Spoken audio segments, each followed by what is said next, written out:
Good afternoon and welcome to SIS. My name is Carolyn Gallagher and I'm the Senior Associate Dean here in SIS. And it's my pleasure to welcome you today to our event, Spotlight on the Eastern Mediterranean.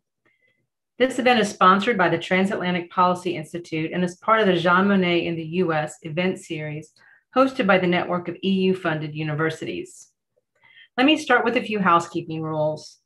This event will last about an hour with Q&A session towards the end of the event. If you would like to ask a question, please submit it through the Q&A box at the bottom of your Zoom window. Answers to questions will not be typed in the Q&A function, but the closed captions will include all responses.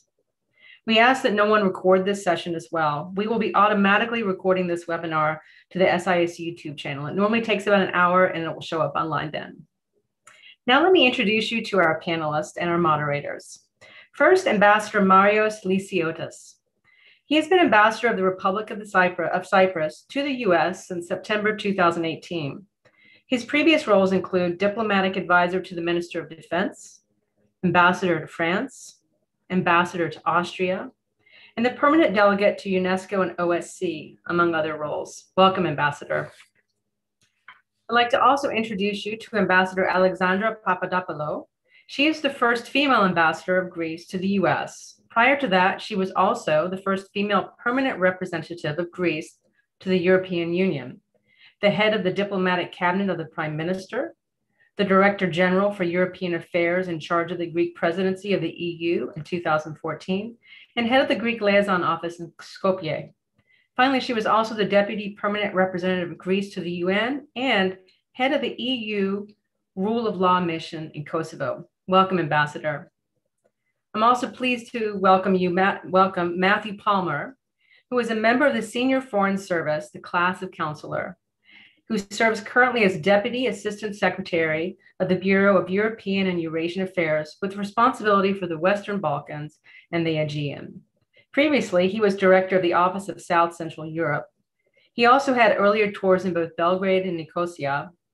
In the US, he has also served on the UN mission in the United States to the United Nations and various positions in Washington, D.C., including the Secretary's Policy Planning Staff and the National Security Council.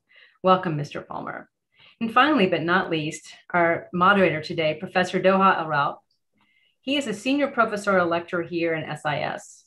He's a scholar practitioner of international conflict resolution with more than a decade of experience in international dialogue facilitation. Professor Eralp consults with various think tanks and international organizations, including the World Bank, the National Endowment for Democracy, and the United Nations Office for Project Services. He also has a number of articles and books and book chapters published on the Western Balkans, Middle East, Cyprus, the EU, and Turkey. And I will now turn it over to Professor Eralp. Thank you.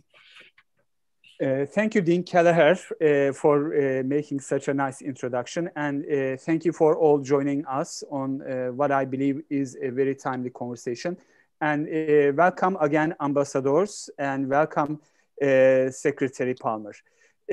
So without further ado, I'm just going to go ahead and shoot my first question. First, this question goes to Ambassador Papadopoulou and Ambassador Lysiotis. I'm really curious about the current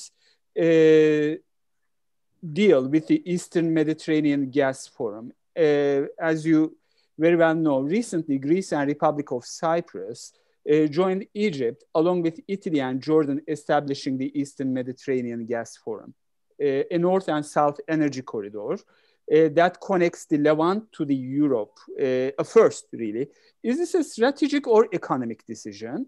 And another question that really is important, I think, for our audience kind of to hear from you is whether the forum is against any specific country in the region, namely Turkey. So let's, if you don't mind, let's start with Ambassador Papadopoulou and then later Ambassador Lysiotis.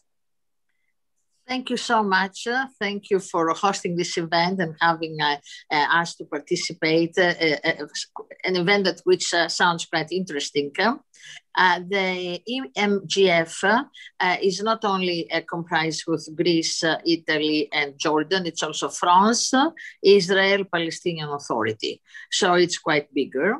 And it was established both for strategic and economic reasons.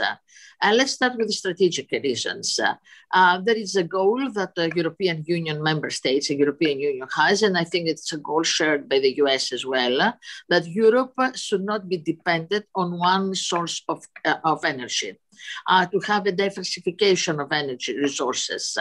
And in the framework of this strategic decision, not to be dependent on anyone, then a southern corridor was deemed to be strategically important to be established. This is the strategic framework of EMGF. When it comes to the economic point of view, of course, if you have more than one supplier, you can get better prices. So it goes hand in hand.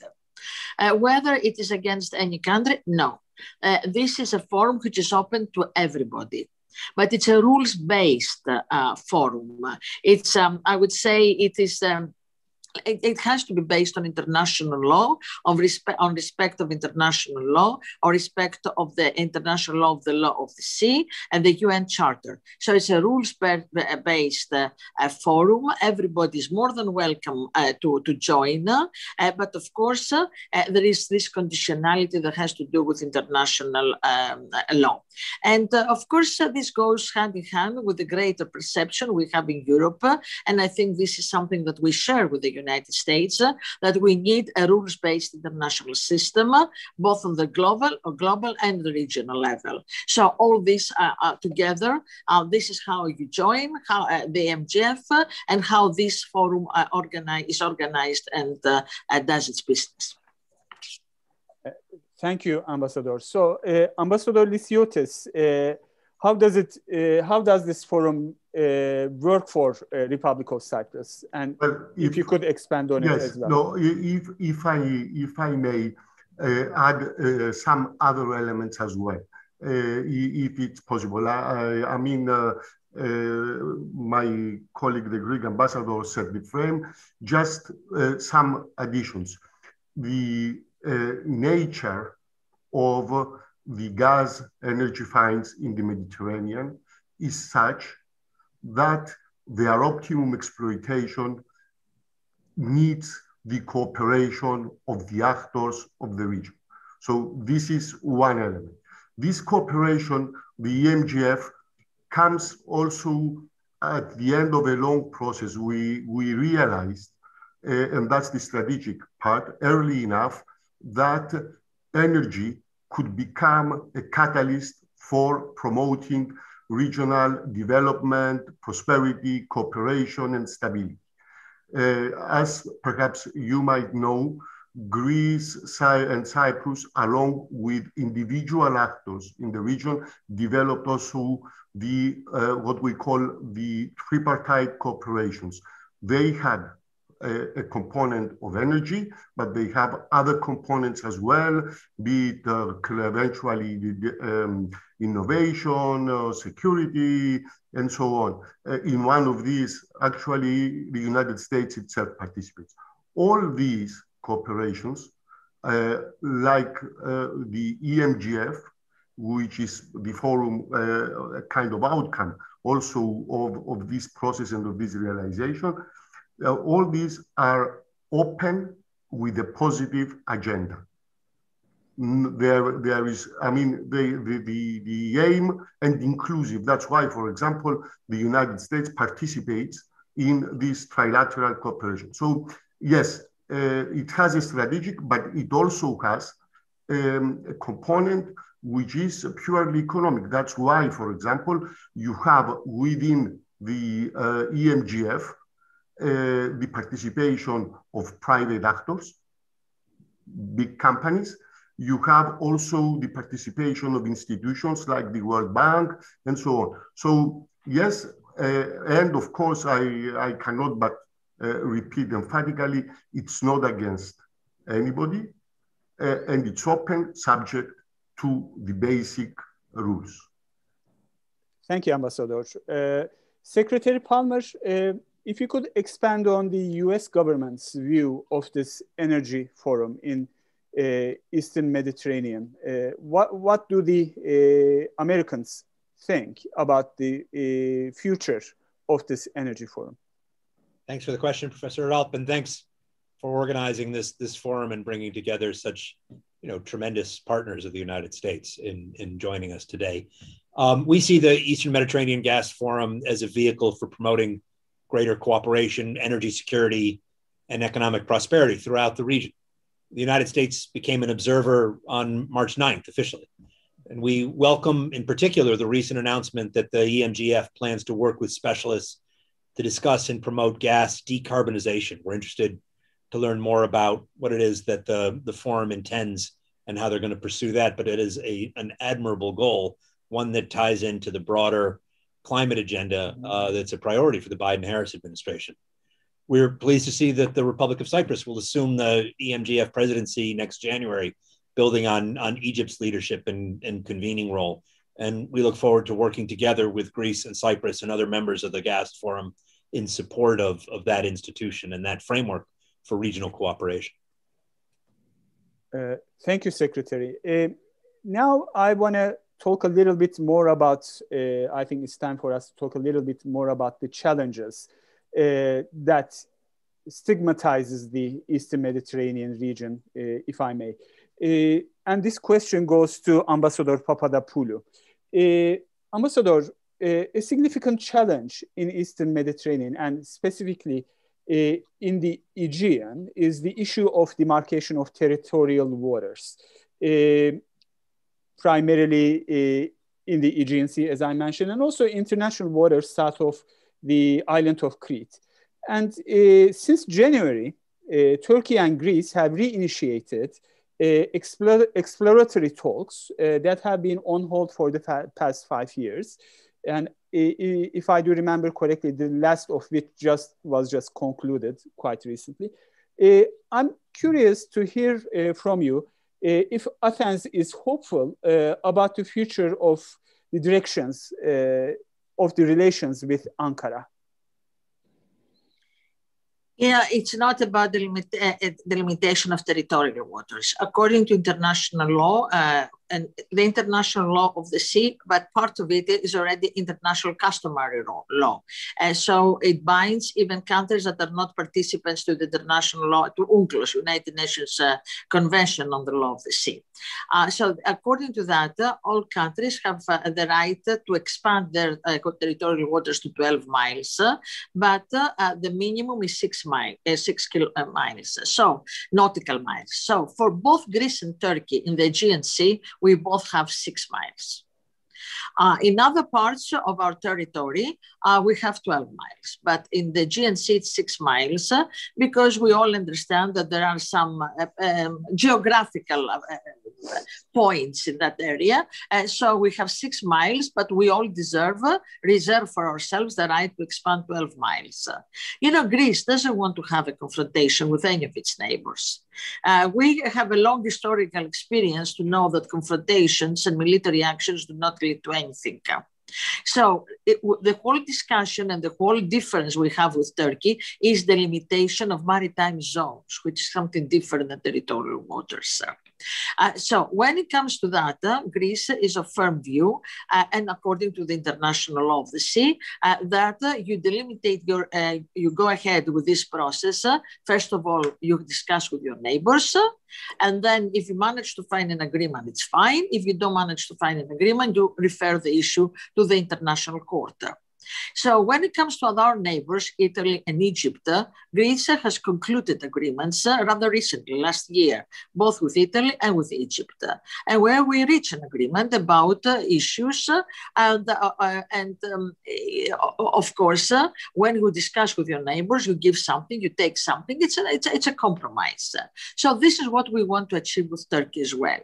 Last time, unfortunately, we were witnessing a case that Turkey sent exploratory naval ships together with the Navy, the Turkish Navy, to conduct explorations in areas that I would use the terminology Greece considers that fall into Greece's maritime zone, and Turkey has a different option, a different opinion. So for us, both countries should refrain from any kind of controversial actions. We're not going to solve our problems through military means or through violence, through even showing that you are ready to use military means, but through negotiations, and in case we don't manage to reach an agreement, through the international justice. So exploratory talks is not something new. We already had many rounds of exploratory talks in the past that were stopped a couple of years ago. So after the crisis in late August, it was August and a little of September, then when Turkey realized that this is not the way forward, and all the ships went back to its ports, these talks started again. And this is the way forward. We had two rounds, one in Istanbul, one in Athens. The one in Athens was rather recently, and there is going to be another one.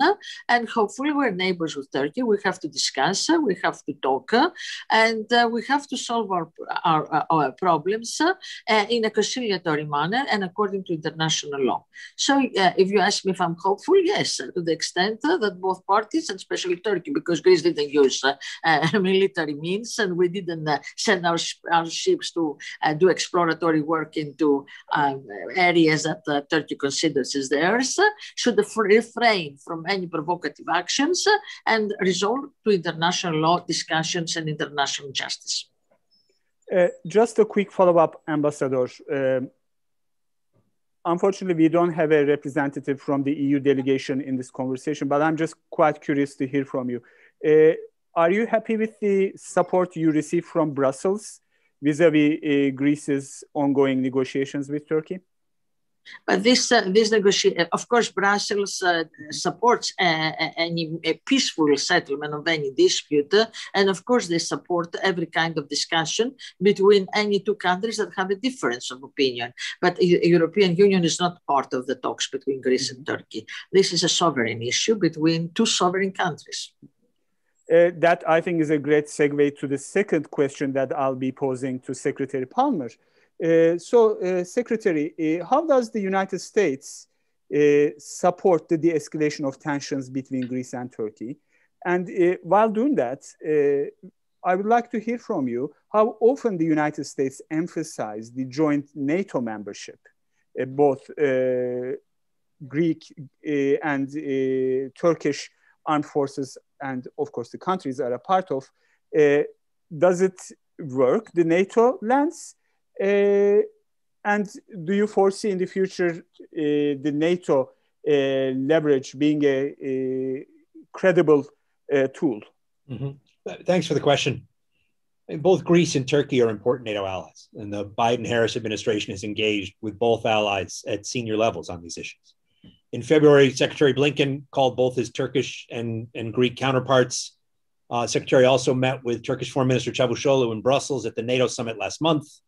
Secretary of Defense Austin has spoken with his counterparts in Turkey and Greece April 1st. The U.S.-Greece relationship is, I think, at an all-time high.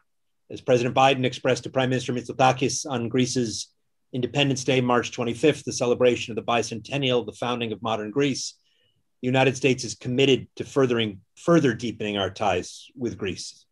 We support Greece's efforts to enhance peace and stability in the Eastern Mediterranean, the Black Sea, the Western Balkans. Turkey is also a longstanding and valued NATO ally. We have shared interests in countering terrorism, ending the conflict in Syria, deterring malign influence in the region. And we cooperate with Turkey on common priorities like we would with any ally. And we engage in serious discussions in those areas where we have disagreements and differences. We uphold our values, including respect for human rights and the rule of law, while also working to keep Turkey aligned with the transatlantic alliance on critical issues. So we welcome the resumption of exploratory talks between Greece and Turkey in January, and the continuation in March, and the commitment of both governments to this process. We support all efforts to reduce tensions in the Eastern Mediterranean, and this includes the recent hotline established between Ankara and Athens with the help of NATO Secretary General Stoltenberg. We understand plans are in place for another round of talks in Turkey in April. We look forward to that. these talks are a crucial tool for lessening tensions in the Eastern Mediterranean. The United States is there in support of our allies and partners as they work through this difficult set of issues. Thank you, Secretary. May I say one word? You know, regardless of the substance of the dispute, where is the maritime borders, you know, which the maritime zone borders, which is an issue for legal experts to discuss. There is one area in which I think we all can agree. Militarization of foreign policy cannot be accepted in today's world. I don't see, we had to define and delimit our maritime zones with Egypt and Italy. We didn't send the troops and the Navy in the sea. You know, we just sit back and allow the legal people and politicians to solve the issue. So I think for Greece, there is a red line. And the red line is not the substance of the dispute about the limiting, but it is no militarization of foreign policy. We live in the 21st century, and we are, I think, all adults, and we can sit around the table and discuss. And if we don't agree, there is international justice. I think this is a lesson that humanity has learned after a lot of bloody wars. And I think we're, as I said, adults to adhere to this lesson.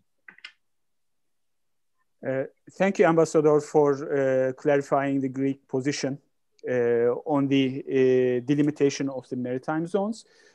That, again, right, I think brings us to another question, and I think another challenge about borders. So now I'm turning to Ambassador Lysiotis.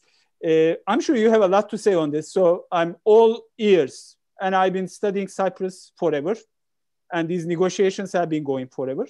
But the question is, where are these negotiations going? So the question goes as this. So I also have this growing expectation in both north and south of the island of Cyprus about the prospect of the future UN-led talks to start at the end of this month in Geneva about, again, conversations about how to reunify the island.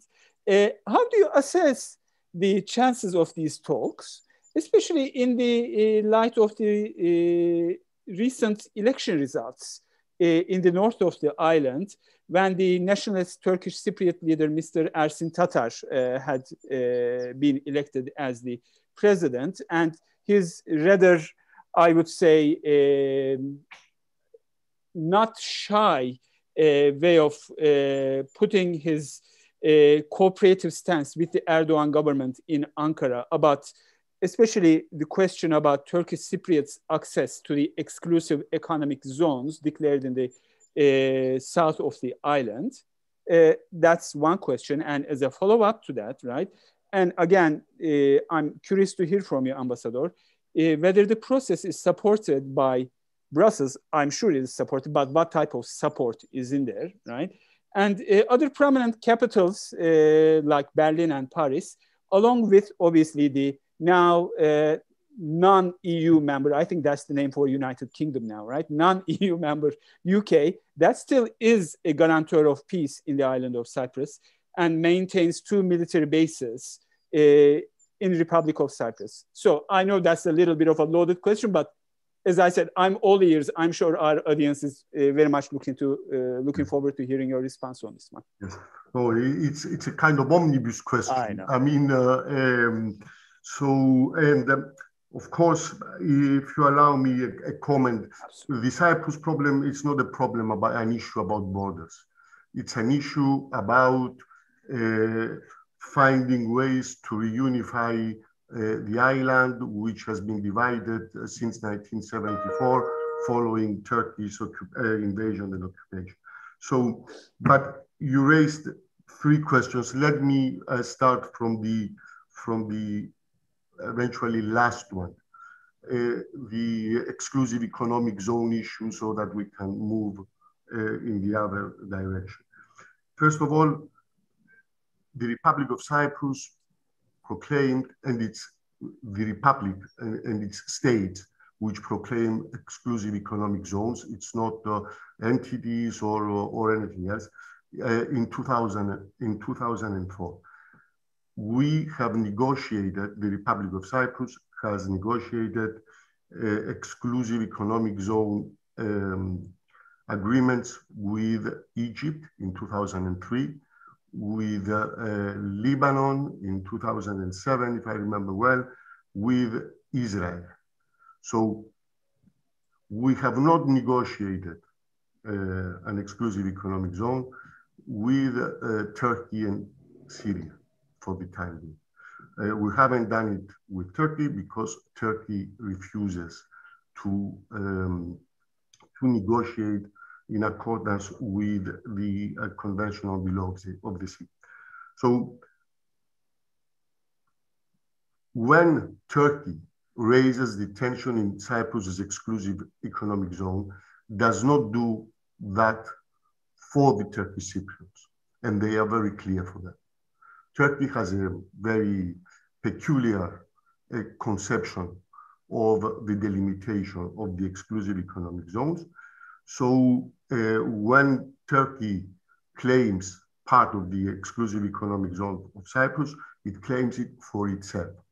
And this part amounts to 70% of the exclusive economic zone of the Republic of Cyprus, thus depriving both Greek Cypriots and Turkish Cypriots of important resources. So that issue, as with other issues of this kind, could easily be solved through a recourse, and we have made a proposal to that, even trying to facilitate Turkey in this respect, a recourse to the International Court of Justice. There is a second element where one could say that Turkey is trying to safeguard the rights of the Turkish Cypriots. That's the other issue, the sharing of the resources of the hydrocarbons. As I said at my introduction when we spoke about energy in the region, and how energy could become a catalyst in promoting cooperation and promoting stability and peace in the region, we conceived from the very beginning these energy finds in Cyprus as a means also of creating a process that would facilitate the reunification of Cyprus. That's why during all this period, we have developed several, a policy regarding hydrocarbons. First of all, through the establishment of a national sovereign fund where all these resources would go in the model of Norway.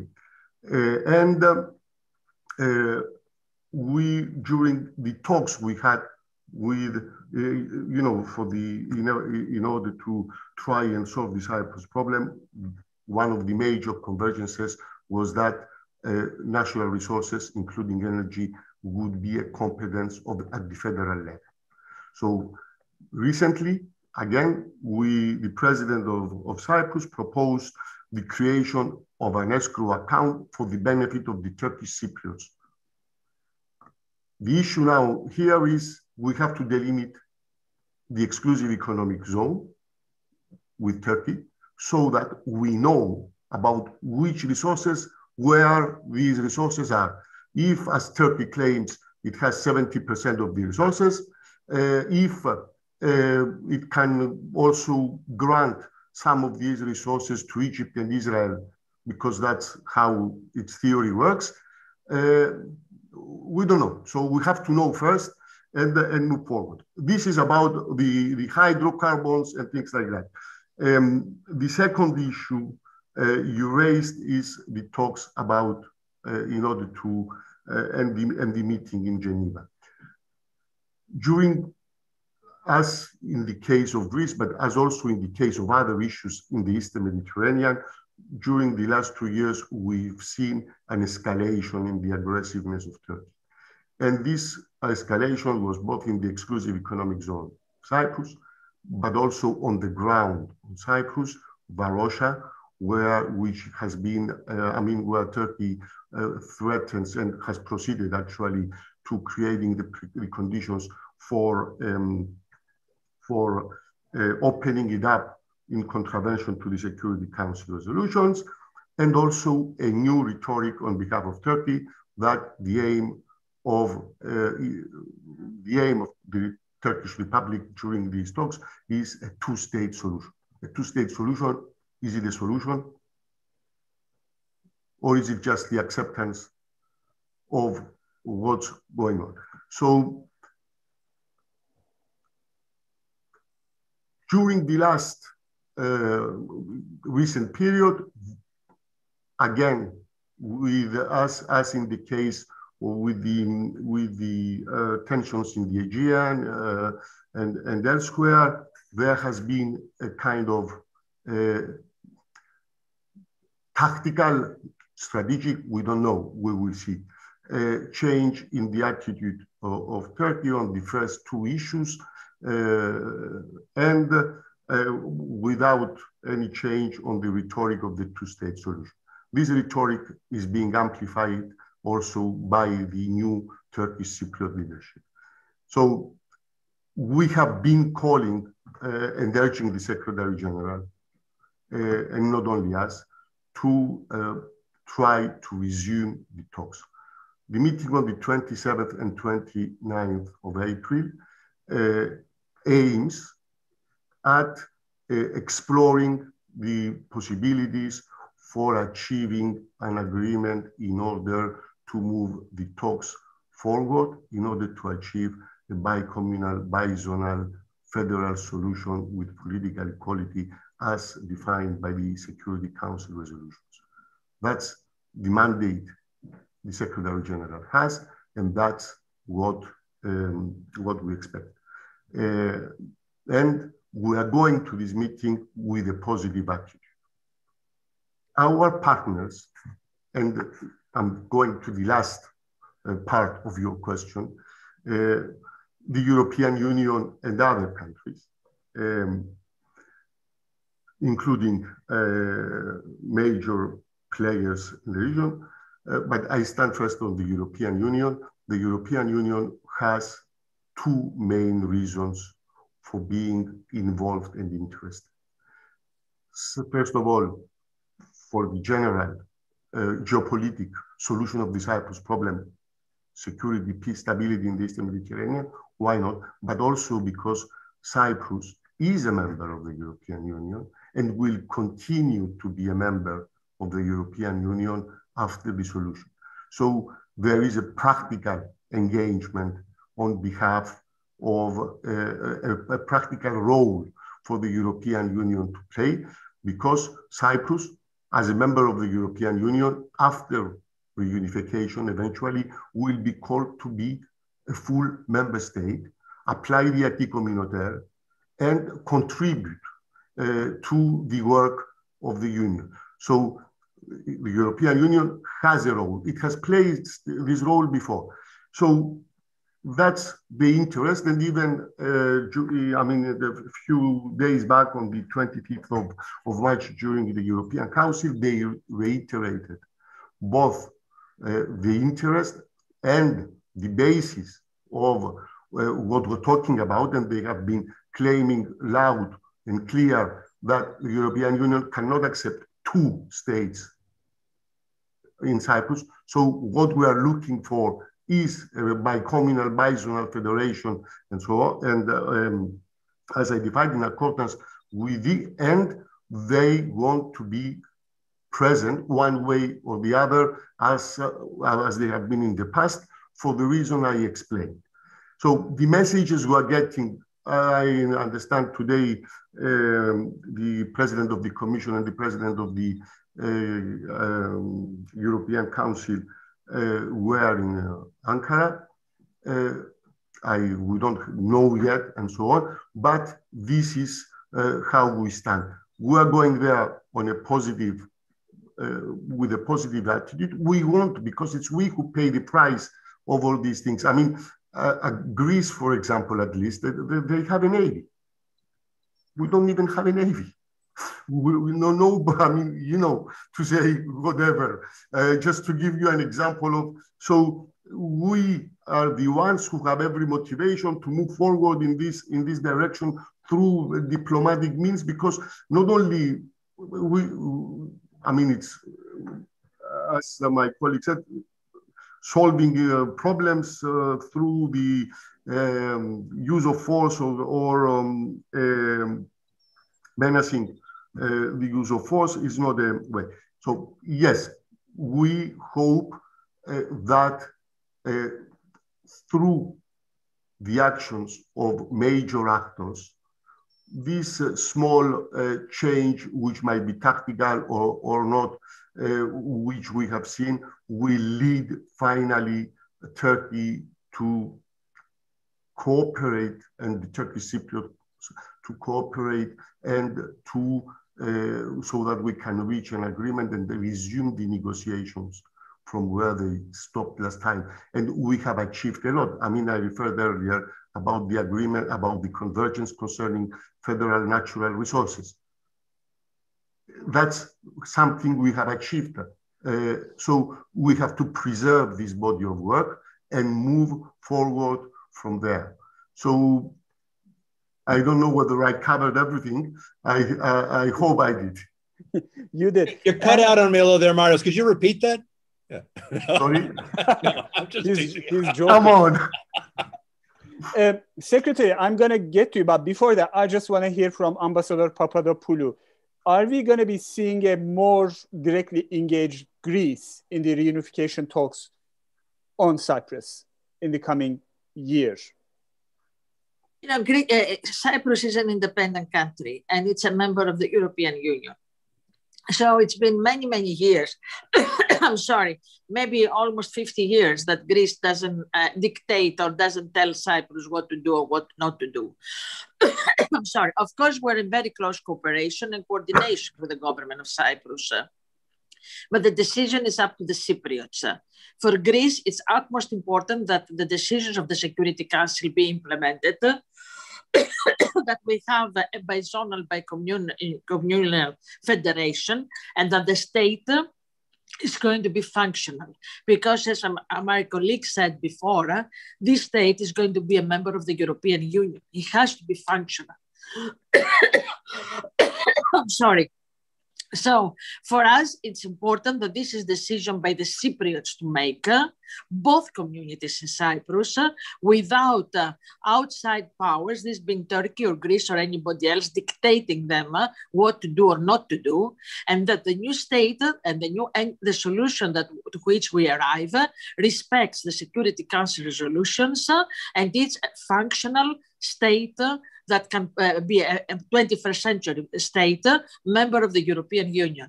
This is for us the red line. Of course, we're going to cooperate. Greece is a guarantor power, but Greece definitely believes that guarantees is an outdated system for today. It's an outdated proposition, especially regarding a member of the European Union as Cyprus. We think that all these systems should be abolished, that we should leave the Cypriots alone to decide about their future, to have a country of their own for their own interests.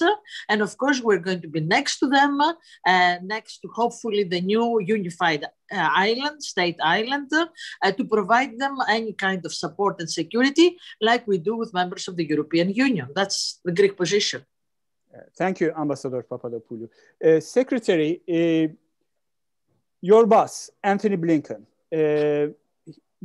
obviously before he become a part of the Biden administration, he was very forthcoming about how Americans should be more directly engaged in the island, in the reunification talks in the island of Cyprus. Is this now currently the attitude of the Department of State? How does the Secretary of State and obviously the State Department support the upcoming talks? Is there more room for Americans to be more involved? Is there more room for Washington? You know, it's not just Secretary Blinken. President Biden was actively engaged in Cyprus negotiations as vice president.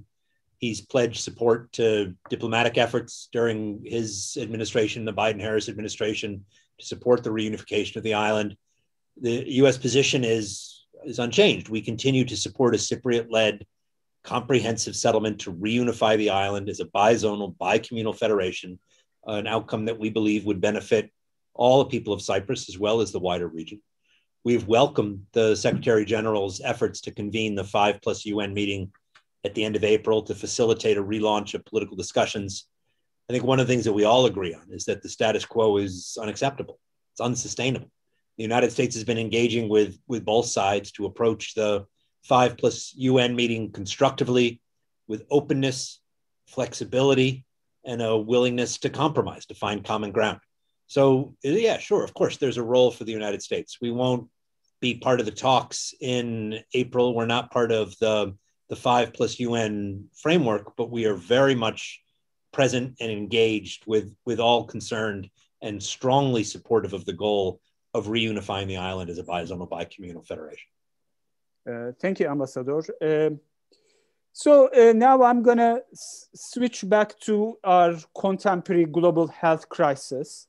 So I'm quite curious to hear first from the Greek Ambassador Papadopoulou and then Cypriot Ambassador Lysiotis about how the COVID-19 crisis impacted your countries, and especially the tourism industry. I remember a couple of years ago, I was visiting Corfu and had one of my best vacations ever. And I really want to go back maybe this time to Zakynthos and spend a couple of weeks with the family and whatnot. Would I be able to do it this summer? Or shall we wait another year? Same with Cyprus. A group of our friends want to visit Cyprus. Will we be able to do it this July? Or shall we wait? Or should we get one of these passports, COVID passports? How is that going to work? So first, Ambassador Papadopoulou, looking for, what's your response? For Greece, it was very, very difficult because, as you know, Greece went through a 10-year economic crisis, very severe economic crisis. And by the time we got out of this crisis and the Greek economy has started picking up, then COVID struck us. So it was very bad for everybody, but it couldn't have been at the worst point for the Greek economy. And of course, the Greek economy depends a lot on tourism. Last year, the country practically was closed down for 3-4 months. So we avoided the health crisis. Greece did exceptionally well when it came to victims and the dead and the infected people. But our economy got a big, big hit. So where we stand this year. First of all, we have a very extensive immunization project in place. Of course, you read in the newspaper some of the bumps that the European Union collectively is facing when it comes to having enough shots, enough vaccines. All European Union member states have decided, in my view, that was the right decision to make to try to face this pandemic in a common effort and have contracts for vaccination for the entire membership. It worked. It had some problems, so we are not, the vaccination is a little more slow than we would have wished, but it's picking up. We're waiting for a big shipment of vaccines in the month of April, so we think that by the end of May, all people over 50 years old will be vaccinated in Greece. So the plan, the government plan, is that the country opens for tourism the middle of May, 15th of May.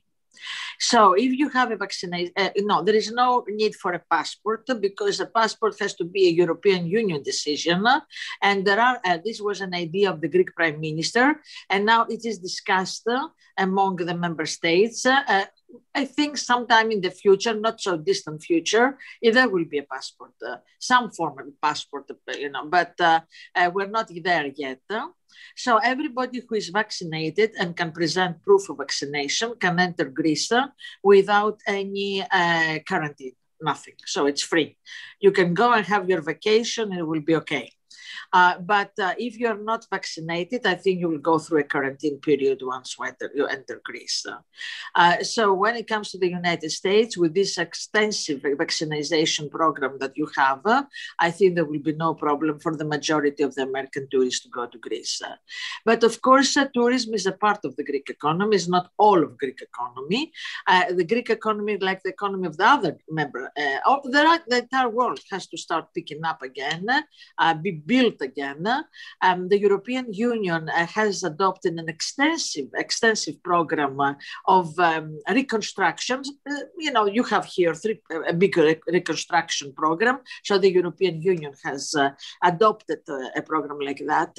And now we're in the process of each member state presenting the ways and their proposals, how this money is going to be spent in each individual state, because all of us have different needs and different priorities.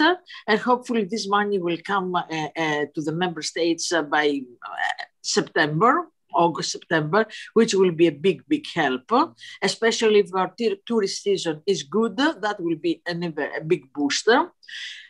We have to be realistic. We don't expect a tourist period like the one we described 2-3 years ago. No, it will not be like that.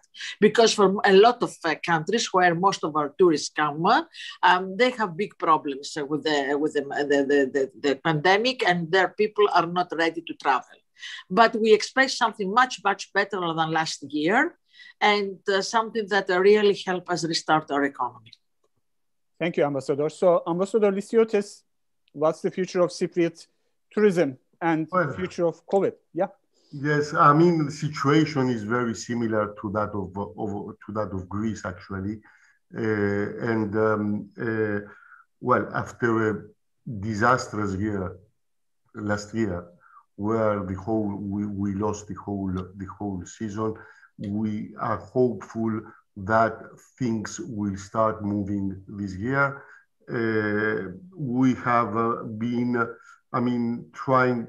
we categorize the countries into a number of groups, actually, based on an epidemiological assessment. So we have green, orange, red, gray, and for each group, there are different criteria. The United States now is in the red, for example. So if you go to Cyprus, you will have to present a test, a COVID test, a negative COVID test, and have another test when you arrive. I mean, it was the usual, but you can't travel. As my colleague, Mrs. Papadopoulou, said, given the advance here in vaccinations and so on, I predict that by May, June, things will be different. For the time being, if I recall well, it was yesterday we had the first group of tourists from Israel, which is also a country. So but I mean, it's a small group, and that will not. I mean, it's not enough. Our biggest market is the UK, and it's not only how the UK does, but it's also how Cyprus does. So now we are also emphasizing vaccination. You know the difficulties we had, and so on, vaccination, and we continue a very aggressive policy of testing and tracking. Thank you, Ambassador. So, Secretary, just building off of the vaccine question, is vaccine diplomacy part of the toolbox you've been using in Eastern Mediterranean and Southeast Europe recently? And when you talk to your counterparts in the region, do they ask Washington to be more forthcoming in sharing the resources? If yes, what are the plans in the making? Sure. I mean, as the United States makes progress to address COVID-19 at home, we're also engaged in robust bilateral and multilateral partnerships to mobilize an international response to the pandemic and the second-order impacts, including on the economic front, and to strengthen the global health security infrastructure. We're supporting multilateral vaccine distribution initiatives such as COVAX and engaged in collaborative partnerships, both for vaccine distribution and for broader assistance to support the collective response. In particular, the United States has contributed an initial $12 billion tranche to the Vaccine Alliance to support COVAX. We'll contribute another $2 billion through 2022. I believe we're far and away the largest contributor, single contributor to COVAX.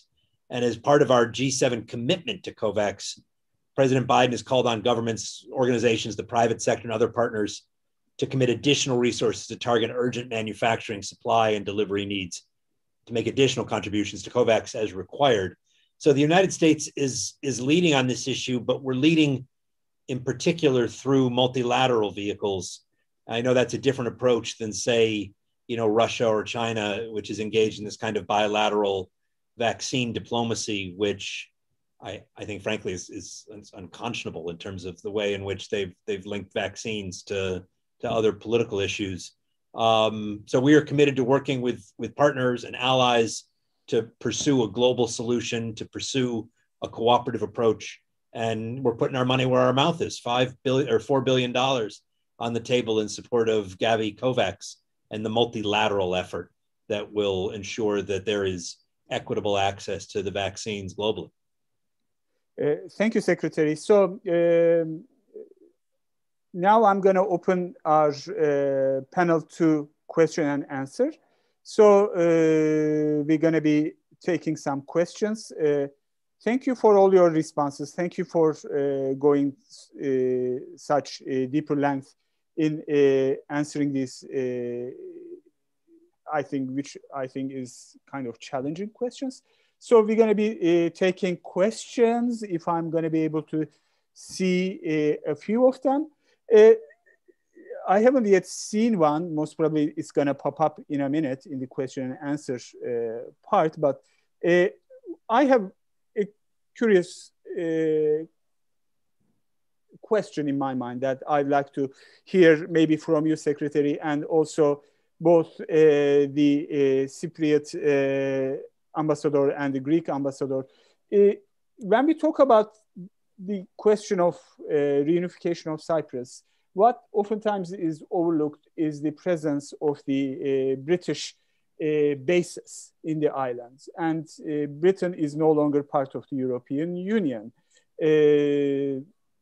Cyprus is not part of NATO.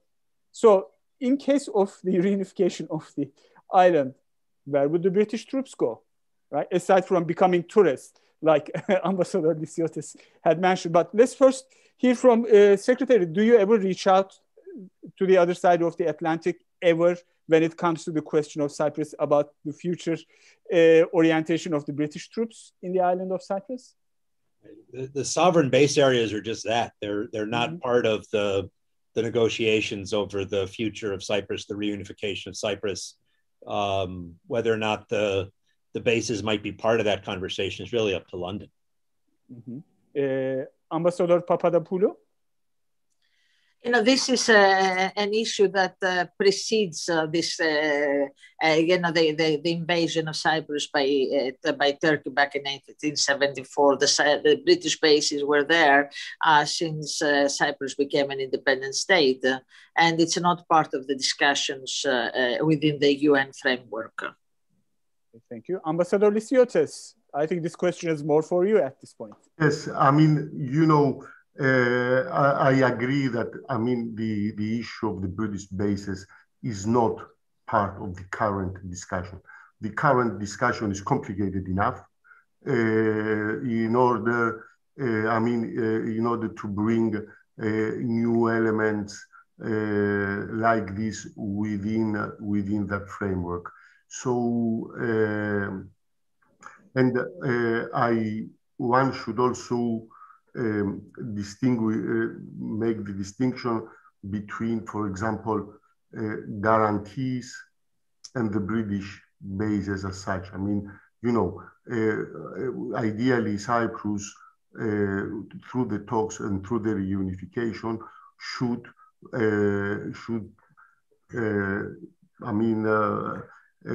not have a 19th century style guarantee system of like the one provided by the or claimed by Turkey and so on with multilateral.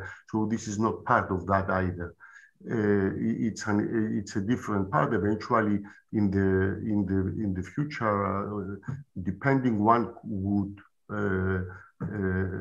eventually Cypriots or even in case of reunification or even I don't know what, but it's not an issue which is raised now. And it's not an issue that would facilitate a lot. So there are a couple of questions that I think needs to be kind of explored. And this is a recent development. And first, I'd like to hear from the Secretary and the ambassadors. I don't know if you guys did hear, I'm sure you did. There's a latest controversy within Turkey over the Montreal Convention that regulates the regime of the straits in Turkey, Bosphorus and the Dardanelles. What does the Secretary Palmer think about the future validity of Montreal? Because in Turkey, it's been kind of whispered that it actually was the Americans, it was the Biden administration that promised a certain line of credit to Erdogan government so that they could start building Canal Istanbul and relax the Turkish control on the straits. Is there any truth to that rumor, Secretary? And I'm also quite curious to what our ambassadors have to say on this. Yeah, no, we fully support the Montreux Convention. I know there's talk about what the future of the convention might look like, but I don't really want to speculate about what might or might not happen in the future. As it stands right now, Montreux establishes the rules of the road for shipping moving through the Bosporus, and the United States supports the convention. Ambassador Papadopoulou? The security in Eastern Mediterranean is based on a series of treaties, international treaties that are enforced for many, many, many years. Greece is not a revisionist power. We want to keep the status quo. Our region is a volatile region that has seen its fair share of wars in the past. But nevertheless, after the Second World War, we saw some peace, stability. So all elements that guarantee peace and stability should be in place. So we are very much in favor of, we echoed what the American position. We're very much in favor of keeping the international treaties as they stand. Ambassador Lysiotis? Yes, I mean, the same here. I mean, with the exception of the Cyprus problem, where we believe that the status quo cannot be a solution and that we must move forward, the status quo the web of treaties and agreements governing the region need to be respected. And Cyprus fully supports. I mean, you cannot, we cannot be a revisionist power as Cyprus. I mean, the only revision we would like to make is solving the Cyprus problem. But that's a reversion rather than a revision. Yes. Exactly. The problem with Cyprus is a violation of the status quo, which occurred in 1974. Yes, and but the security in the Eastern Mediterranean, stability and instability affects Cyprus as well. So that's why in our foreign policy, and we put the stress on respect of international law, the respect of treaties, respect of the existing order. If we open the Pandora's box, we will all suffer. I have one quick question before we close the event, and that I think relates to, there was one question that came from the audience about fake news. This country, Washington, DC, and obviously what had happened a couple of days ago and on January 6th and before that, fake news, misinformation impacted the way we thought about politics. In the question of security relations, in reunification of Cyprus, relations between Greece and Turkey, this question is to all panelists. How did you deal with the challenge of misinformation and fake news? Maybe this time we start with Ambassador Papadopoulou, if you may rather quickly, and also later Ambassador Lysiotis and Secretary.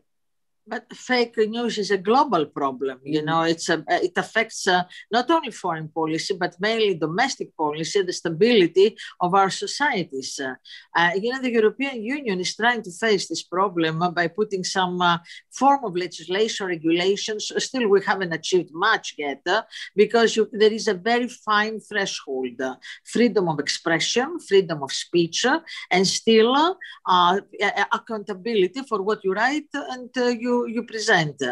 So it's not easy in a democracy, in democratic countries, the European countries, to find the right balance. So we're struggling with that. But one of the small, modest tools we have in our hands is to be out, like in panels like the one you organized, and speak out and speak the official position, and do our best to communicate the official position of our countries to the general audience.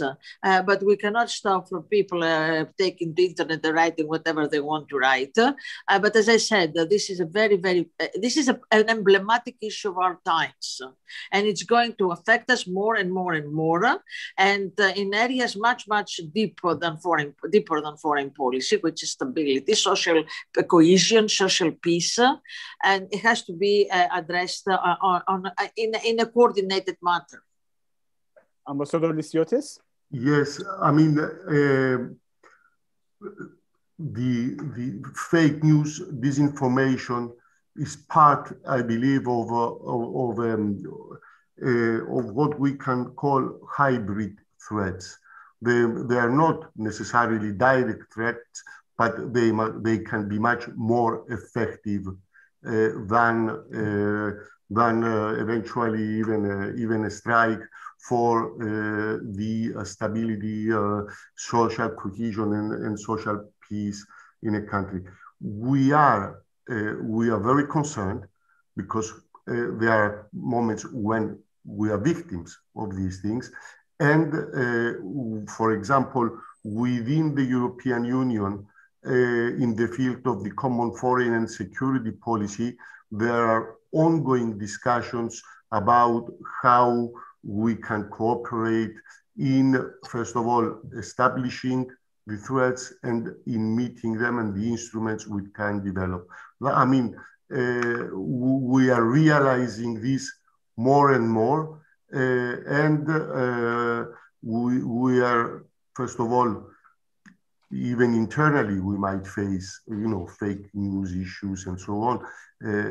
For example, even now, for issues relating to vaccination.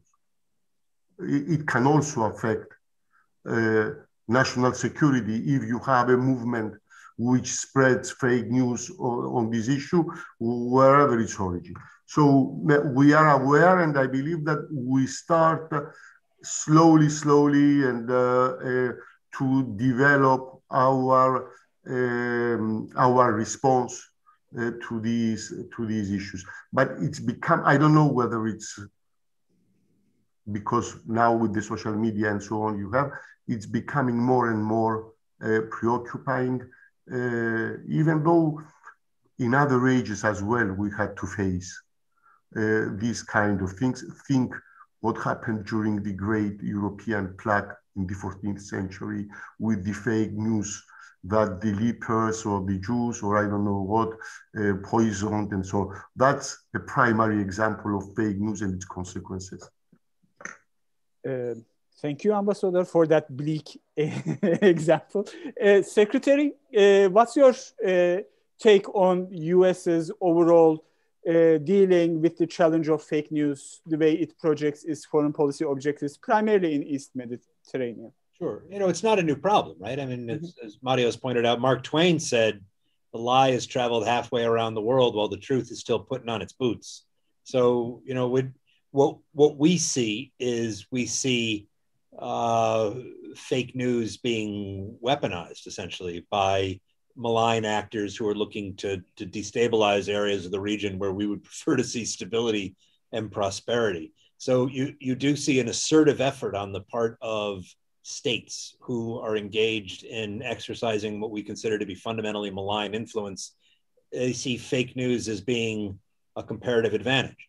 We need to respond to the fake news with the truth, as we understand it, something that is capable of being analyzed, capable of being assessed, weighed, and found to, in fact, have some substance behind it.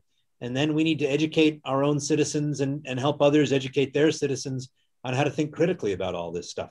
I think the social media companies have started to take this issue more seriously.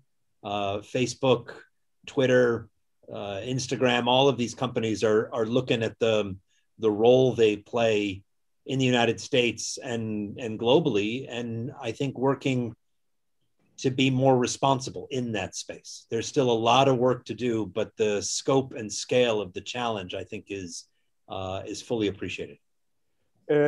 Upon that note, I think it's time for us to close this very interesting panel. I'd like to thank you, ambassadors, Ambassador Papadopoulou, Ambassador Lysiotis, and Secretary Palmer for joining us this afternoon in your very busy schedules and for bringing in your very interesting perspectives.